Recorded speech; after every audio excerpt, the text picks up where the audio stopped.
నమస్తే. ప్రస్తుతం మనతో పాటు సీనియర్ జర్నలిస్ట్ దాము బాలాజీ ఉన్నారు. ఆయనతో మాట్లాడదాం. నమస్తే సార్. నమస్తే. సార్ టీటీడీలో వరుసగా గోవులు చనిపోతున్నాయి అన్న వార్తలు బాగా వైరల్ అవుతున్నాయి. అసలు చనిపోవడానికి గల కారణాలు ఏమై ఉండొచ్చు సార్? ఇటు టీటీడీ, వైసీపీ, అటు ప్రభుత్వం కూటమి ఏం వర్షన్స్ చెప్తుంది?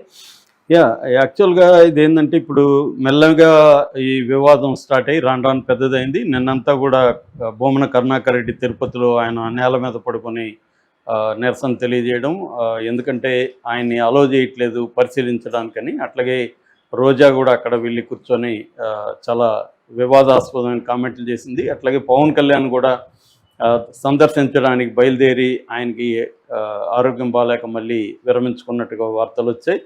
అట్లాగే దీంట్లో చంద్రబాబు కూడా ఎంటర్ అయ్యాడు. చంద్రబాబు కూడా మాట్లాడాడు. ఒక పక్క టీటీడీ కూడా స్పందించింది. చైర్మన్ బిఆర్ నాయుడు కూడా స్పందించాడు.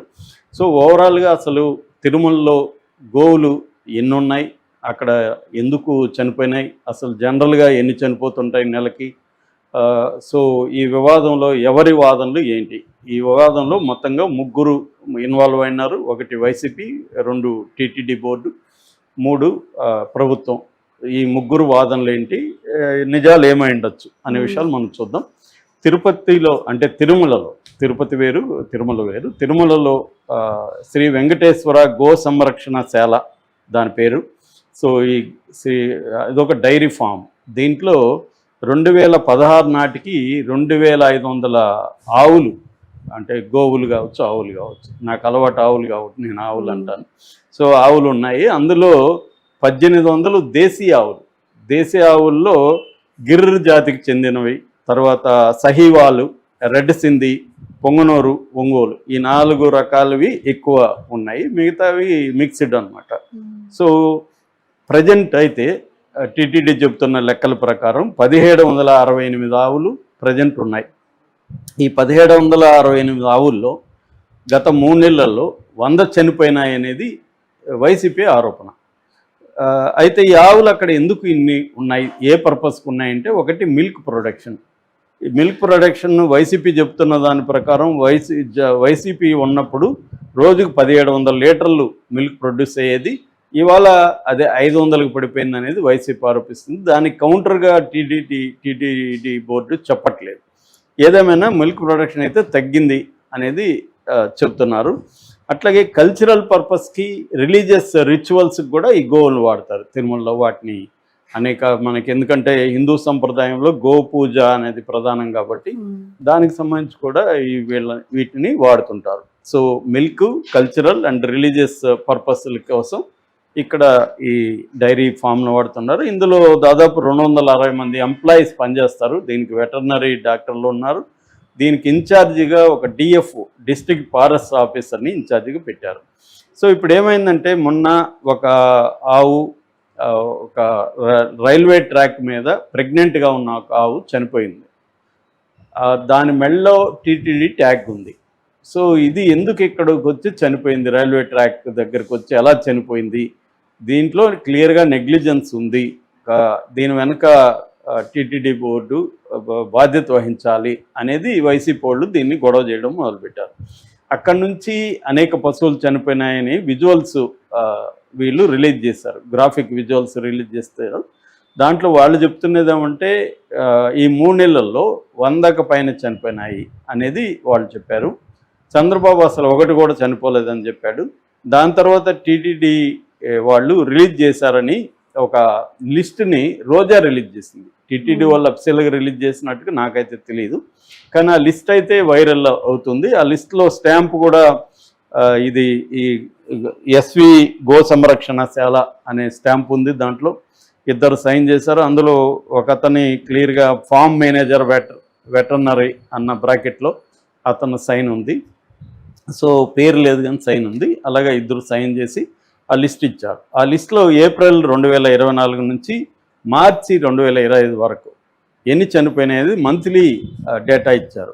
సో ఏప్రిల్లో 17 ఆవులు చనిపోయినాయి, మేలో 18, 24లో 18 చనిపోయినాయి, జూన్లో 13, జూలైలో 15, జూలైలో 18, ఆగస్టులో 15, సెప్టెంబర్లో 21, అక్టోబర్లో 19, నవంబర్లో 13, డిసెంబర్లో 14, జనవరిలో 18, ఫిబ్రవరిలో 13, మేలో 12 మార్చిలో 12 ఇది వీళ్ళు చెప్పేది. అంటే 3 నెలల్లో 43 చనిపోయినాయి అనేది టీటీడీ బోర్డు అంగీకరించినట్టుగా మనకు తెలుస్తుంది.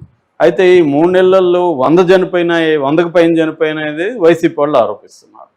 సో దీన్ని ఎలా తేలుస్తారనే దానికి విజిలెన్స్ కమిటీ అయితే విచారణ అయితే మొదలుపెట్టింది. అయితే టీటీడీ వాళ్ళు ఏం చెప్తున్నారంటే, శ్యామలరావు దీని మీద ప్రకటించాడు. ఆయన ఏం చెప్తున్నాడంటే, ఎవ్రీ మంత్ యావరేజ్లో గత 5 ఏళ్లలో మనం చూసుకుంటే ఎవ్రీ మంత్ 15 కౌస్ చనిపోతాయి, అది కామనే. అట్ ద సేమ్ టైం మరి పుడతా కూడా ఉంటాయి. ఫర్ ఎగ్జాంపుల్ ఈ 3 నెలల్లో 43 చనిపోతే 59 పుట్టాయి. కాబట్టి బర్త్ రేటే ఎక్కువ ఉంది డెత్ రేట్ కంటే. రెండోది ఇది ఓవరాల్గా 1768 ఈ కౌస్లో 43 3 నెలల్లో చనిపోయినాయంటే, లేదా ఓవరాల్గా ఇయర్లో 191 చనిపోయినాయి. నేను ఇందాక చెప్పిన లిస్ట్ మొత్తం మనం కూడితే 191 సంవత్సరానికి చనిపోయినాయంటే ఇది 0.85% ఉంది. నేషనల్ యాన్యువల్ యావరేజ్, నేషనల్లో పెద్ద పెద్ద డైరీ ఫార్మ్స్లో డెత్ రేట్ చూస్తే మనకి 5 నుంచి 10% డెత్ రేట్ ఉంటుంది. సో ఆ రకంగా తీసుకున్నప్పుడు ఇది తక్కువే కదా అనేది వాళ్ళు అంటున్నారు.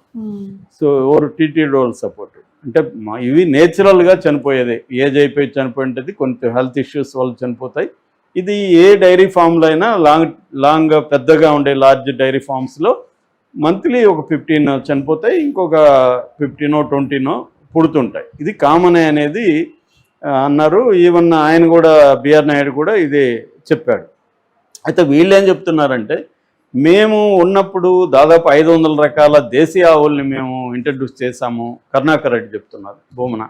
ఇప్పుడు ఏమైందంటే టీటీడీ ప్రభుత్వం వచ్చినాక ఈ 10 నెలల్లో నెగ్లిజెన్స్ బాగా పెరిగింది అనేది ఆయన కొన్ని ఎగ్జాంపుల్ చెప్పాడు. ఈ డైరీకి ఫామ్కి వెటర్నరీ వాళ్ళని ఇన్ఛార్జిగా పెట్టకుండా ఫారెస్ట్ అతన్ని ఇన్ఛార్జిగా ఎందుకు పెట్టారు, ఫారెస్ట్ అతనికి ఏం తెలుసు ఆవుల గురించి అనేది ఒక ఇది. రెండవది రెడ్యూస్డ్ రిసోర్సెస్ అని చెప్తున్నారు. ఫాడర్ సరిగా లేదు, పురుగులు ఉంది ఫాడర్లో.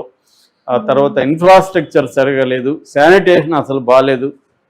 తర్వాత ఎక్స్పైర్డ్ డ్రగ్స్ వాడుతున్నారు, ఎక్స్పైర్ అయిపోయిన డ్రగ్స్ వాడుతున్నారు అనేది వీళ్ళు ప్రధానంగా ఆరోపిస్తున్నారు. అందుకనే ఇవి ఎక్కువ చనిపోతున్నాయి. వీళ్ళు చెప్పిన దానికంటే ఎక్కువ చనిపోయినాయి, 100 పైన చనిపోయినాయి. వీళ్ళు అబద్ధాలు చెప్తున్నారు. ఫస్ట్ టైం అసలు 1 కూడా చనిపోలేదని చంద్రబాబు అన్నాడు. ఇప్పుడే టీటీడీ అఫ్సెల్గా 43 చనిపోయినాయి 3 నెలలు అంటున్నారు అనేది వీళ్ళు ఆరోపిస్తున్నారు.